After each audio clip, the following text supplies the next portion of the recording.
Shalom Aleichem. Mishnah Yomi is continuing for Hey Nisan. We are in chapter 4 of Pesachim at the second Mishnah. Now, yesterday we talked about somebody who went from one place to another, and in one place they were machmir not to work Erev Pesach at all.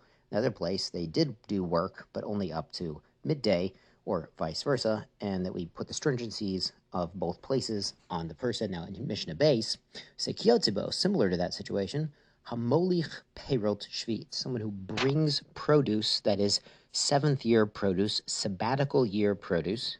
Now, back in Seder Zrayim, we had an entire Masechta of Sheviit about the seventh year, the year of rest, much like Sabbath. The Shabbos is the day of rest every week.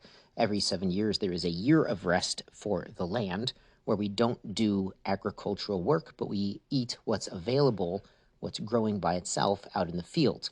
And one of the laws of the sabbatical year that's in the Torah is that once it's gone from the field, it's not available, then you can't keep it in your house. And at that point, it's chayev in biur, where there's a discussion in Sheviit what exactly biur entails. But basically, you can't keep it once it's not publicly available for everyone. So this guy has brought produce, which is seventh year sanctity produce, mimakum shekolu, from a place where it's gone, it's no longer available in the field, lamakum shelo to a place where it is available. O mimakum shelo or a place where it is not gone yet, lamakum shekolu, to a place where it is gone, chayev levar, he has to do biur. So again, we treat him with the stringency of both locations, and we say he has to put out his produce. It is effectively gone, even though in this place maybe it isn't yet. Rabbi Yehuda adds a different halacha, which is related. Omrim lo, we tell him, Tsei v'havelecha afata, go out and bring even for yourself. Basically, we tell him to go out in the field and bring the same species of the produce he wants to eat that he brought from somewhere else where it is available.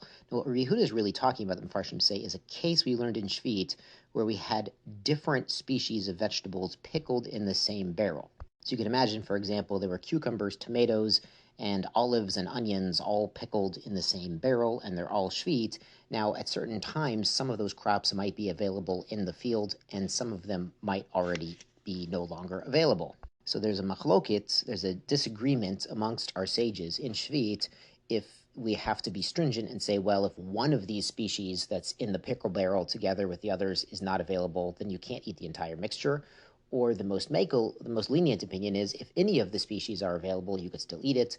And then there's an opinion that is in the middle, selective, that any species which is no longer available in the field, you can't eat that species, but we would still allow you to eat the other pickled items. Now, Rabbi Yehuda here is going along with that last opinion, where if a specific species is not available, you cannot eat that one, but if it is still available in the place you are on Sheviit, you could still eat that one. So he applies that also to somebody who changes location during Sheviit. He goes to a new region where maybe the pickled onions are not available, so guess what? You can't eat those pickled onions in the barrel that you brought. Great, let's go on to Mishnah Gimel. Makum shenahagu, a place where they have the custom, limkor behemadaka, to sell small animals, livestock, Ovid Kochavim, to idol worshippers, Mochrin, a person who's there could go ahead and sell those animals to those pagans.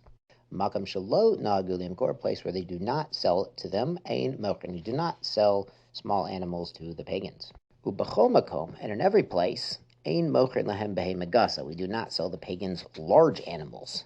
Golim, Siachim, Shleim Shverim, such as calves and horses and foals, whether they are shalem, which is whole and healthy and able to work, or shvurim, or they're on disability and they can't plow a field very well. And the Mefarshim say there's a couple potential issues here why we do not sell large animals anywhere. It's because large animals are usually used for agricultural labor. So if you come to sell it to the pagans, you can also think it's allowed and mutter to rent it. And if a Jew rents his animal to a pagan on Shabbos and that animal is working on Shabbos, well, that's a problem because it's still a Jewish-owned animal doing work on Shabbos. That's a biblical prohibition. We have to let our animals also rest on Shabbos. Another issue mentioned in the Gemara is if he sells him the animal Erev Shabbos, Friday afternoon, and the animal is reluctant to leave the original owner, then he would come to be mechamer, to drive the animal, even using his voice to say get up and go, or pulling on it or pushing on it is going to be the malacha of mechamer, of leading or driving an animal on Shabbos. Rabbi Yehuda matir b'shvura. Rabbi Yehuda allows selling a disabled animal, an animal that has an injury where it's, so if this animal is not able to work, then the pagan is not going to come to work with it on Shabbos. So typically what the pagan would do with a disabled animal, instead of nursing it back to health, would be to eat it. So we're not really worried that people are going to see it doing work on Shabbos and think it's a Jewish animal, or Jews aren't going to sell it to do work.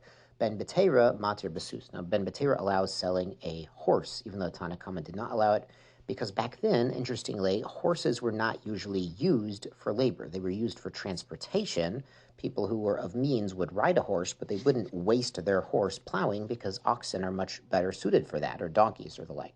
So actually riding a sus is a rabbinically prohibited labor. There's actually really interesting Gemara in Chagiga 15, where Acher was Rabbi Elisha ben Abuya, who went off the derech. He was riding a horse on Shabbos, and Rabbi Meir was walking alongside him, talking to him, trying to get him to be chozer b'tshuva. And one of the interesting things is that even though Acher was not being very Shabbosdik, he was not doing a biblically prohibited labor in front of his colleague, Rabbi Meir. And at that point, the Gemara in Chagiga, Rabbi Meir tries to get him to do tshuva, and he starts to maybe think about doing tshuva, and then decides he can't do it. But it's a really interesting story over there in Chagiga 15, so that's interesting to look into if you're interested in riding horses on Shabbos, which we don't do. Okay, great. Tune in tomorrow for more minhagim regarding Pesach. Be well, sei gesund.